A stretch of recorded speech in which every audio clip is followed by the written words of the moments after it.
sample is a portion of a population. Now, the reason why you may want to have a sample is that sometimes you want to know something about a large group of people. I might want to know, what do Americans think about cheese? I can't ask every single American what their opinion on cheese is. So what I do is I conduct a survey. I ask a small number of people, and I'm hoping that what I discover about this small group of people in the red circle, I can then apply to the entire population. By getting information about a small group, I hope that I can learn something about a large group.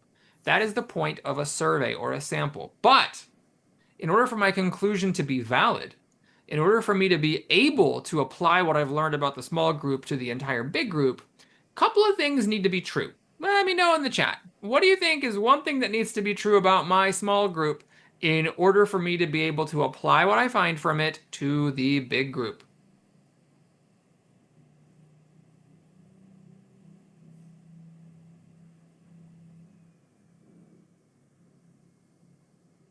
Well, one thing is that the small group needs to come from the big group, right? The red circle, the people that are in there need to be picked from inside the blue circle. If I'm picking people from outside the blue circle, if I'm asking Canadians and Mexicans and South Africans and Argentinians what they think about cheese, well, now I am not going to be able to draw any conclusions about Americans if my goal was to say, well, what do Americans think about cheese?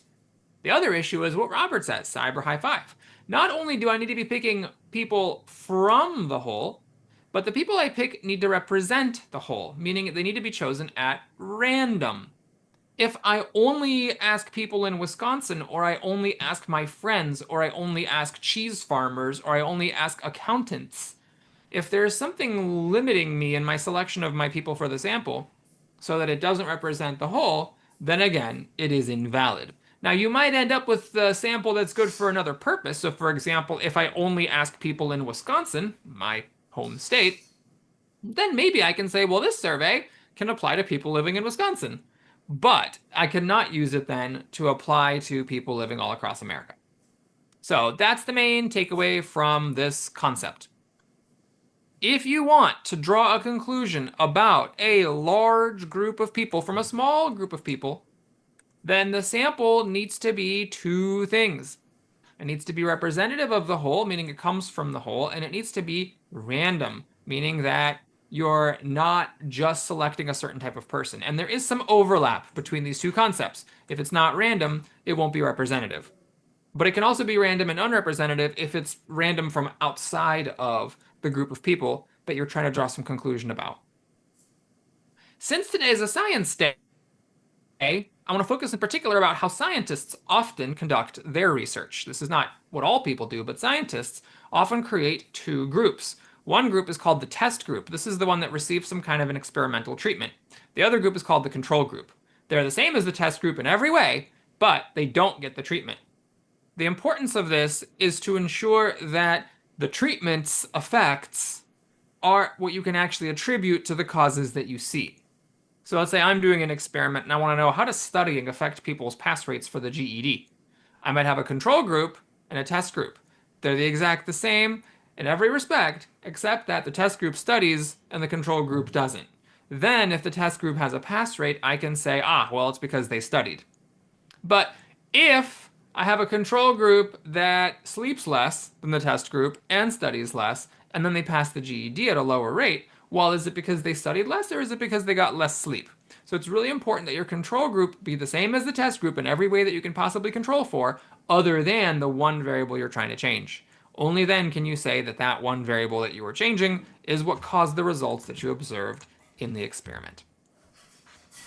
All right, now we're going to see some questions that test this later on, but for now let's shift to a different topic. This is scientific symbols. Now on the GED in both the social studies section and the science section, you don't actually have to know very much social studies or science, but there are a few really, really basic scientific concepts that you have to know, and scientific symbols is one of them. The plus symbol means that you're combining two reactants. The arrow means that when the reactants are combined, they produce something to the right of the arrow. If you have an arrow going in both directions, that means that the chemical reaction is happening in both directions simultaneously. For example, This is a very elementary chemistry equation. So carbon and oxygen react to form carbon dioxide. We would call carbon and oxygen the reactants. The plus means that they are combined together. The arrow means that reaction combining the carbon and oxygen yields something. And lastly, the stuff to the right of the arrow is the product. Notice I'm saying things like carbon, oxygen, carbon dioxide. Really, really basic knowledge like that may come up on a question. So if you don't know that O2 is oxygen, for example, then that would be a good question to skip. All right, let's talk a little bit about data. So the scientists conduct an experiment. Yay, good job. You did a good experiment. I'll bring out a poll. Please do all your answering in the poll, not in the chat. We want to keep the chat free of spoilers. And I'll see you folks in 2 minutes to review question number 1. Good luck. All right, everybody, welcome back. Let's go ahead and review. So here we have how topography contributes to precipitation. There's not really any data here, but I can see that there's a direction to it. Let me know, is this giving me a relationship from left to right or from right to left? Notice I'm skipping past variables, units, legends. There's nothing outside of this. It's just how topography contributes to precipitation. But the obvious trend is it's left to right. Side by 5 here, gang. Yeah, I see the arrows coming from the left and they go right, and the arrows are always pointing to the right. So as I go to answer, and then I'm going to go to the choices. I'm not going to do any more than that. Don't sit there and be like, so the cloud development leads to descending air warming slash drying slash cloud dissipation. Like, don't do that. That's a waste of time. Get the gist of the graph and go look at the choices. A says, moist flowing air encounters rising elevations. Well, yes, we have moist, it is flowing, and it is coming into a rising elevation, meaning something is going up. It cools. Yes, it says ascending air is cooling, which causes condensation. Yep, condensation, a stage that precedes precipitation and cloud development. Yes, the condensation is before precipitation and before cloud development. Everything A says is true, even if I don't entirely understand it. I'm window slamming choice A and moving on without even looking at B, C, D. Folks, you're not there to read choices. That's not your job. No one's suiting up going, man, I want to go take the GED today so I can read choices. No, you're there to pass the test. You're there to click on the correct answer as soon as possible. If you read a choice and you think it's right, pick it and move on. If you're wrong, learn from that mistake. Do not read every single answer choice on every single problem. You're going to waste time. But let's say you're not sure, so you maybe leave A in and you look at B, C, D. Choice B mentions snow. Snow's not even in the graph, so that one is wildly off topic. We're going to get rid of it. Choice C says that clouds dissipate before they encounter mountain peaks. Really? Because there's clouds on top of the mountain peak. That one is absurd. We're going to get rid of it. And D says that dry air flows from the east. This is actually not a west-east thing, although it may look that way. Wherever the mountain is and wherever the air is coming from, that's what you're being shown. But anyway, there are no arrows coming from the other side, so this can't be east-west. Even if you thought the stuff on the left was coming from the west, there's nothing here coming from the east. So D doesn't make any sense. It's got to be choice A, and now you can confirm it and move on. All right, folks, nice work on this one. Notice that almost a quarter of us missed it, so it was not an easy question by any means. If you got it right, excellent. If you got it wrong, celebrate, because a lot of people will miss it, and now you are less likely to be one of them. Okay, let's do one that reviews your understanding of symbols. If you'd be so kind, Laura, please give us another couple of minutes. I'll see you folks in 2 minutes to review question 2. Good luck. All right, gang, welcome back. Let's go ahead and review this question. This was a tough one. About 2/3 of us answered, which is amazing participation for a question this difficult. And I'm going to show you the poll and see that this is a question that most of us got wrong, which, by the way, doesn't even spoil the answer. The answer might not be C, like it might be, but it might not be. B and D definitely have enough votes to be correct, and no choice got a majority of the votes. So even if it is C, still most of us got it wrong. So we're not hiding hard questions from you here in GED Prep Live. Now let's review it. We are given a chemical equation. So we have the plus sign, meaning that C6H12O6 is combined with oxygen. We have the arrow, which means that that combination produces something. And what it produces is water, carbon dioxide, and energy. Now let me know in the chat, did you know what C6H12O6 was? Coming into class today, did you know this one? That's not a basic one. All right. That's not like knowing that O2 is oxygen, H2O is water, or CO2 is carbon dioxide. Now, that is not a basic one. Do not panic if you don't know it. And by the way, I just saw someone raise their hand. No need for that. Why would you do that? You can just ask your question in the Q&A anytime. Just shove them in there. Laura's an amazing teacher. She'll be able to help you out. You don't have to know these types of chemicals because look at the answer choices. Glucose, glucose, glucose, glucose. Huh, gee, Willikins, I guess it's glucose. If you see a weird chemical, chances are, by context clues, you'll be able to figure out what it is. Here, apparently, that's glucose. Okay, let's see. A says that glucose and oxygen combine to produce energy. Well, that's not exactly true because there's this stuff here, the water and the carbon dioxide that A doesn't account for, so A is incorrect.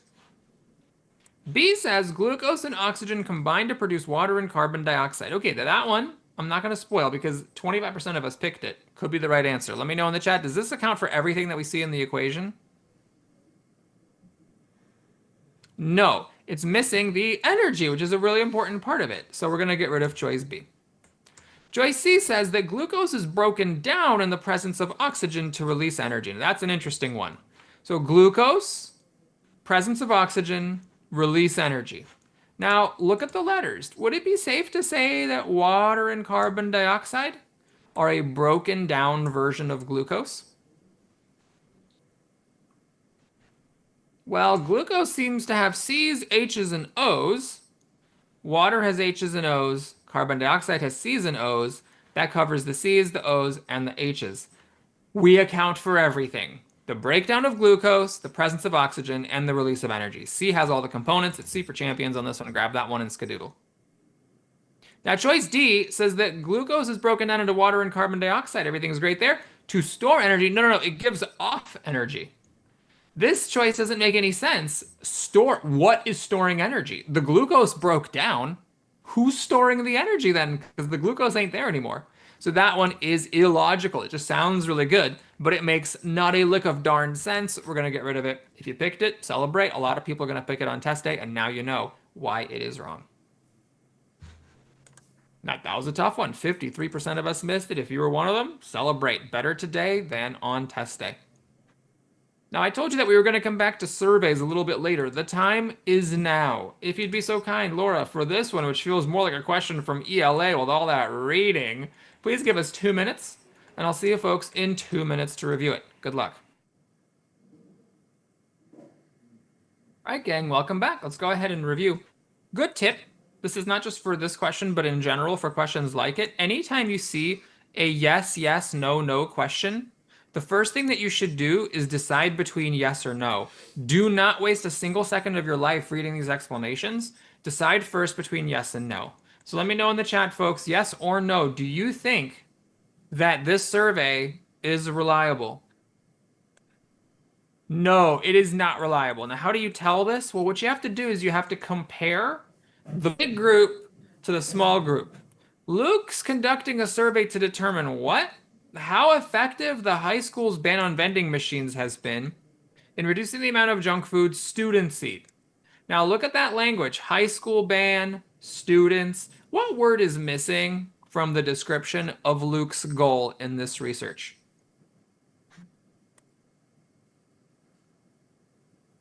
I don't see the word soccer. He's not saying that he's trying to figure out how effective the high school's ban on vending machines has been reducing the amount of junk food soccer students eat, but he only sends the survey to the soccer team.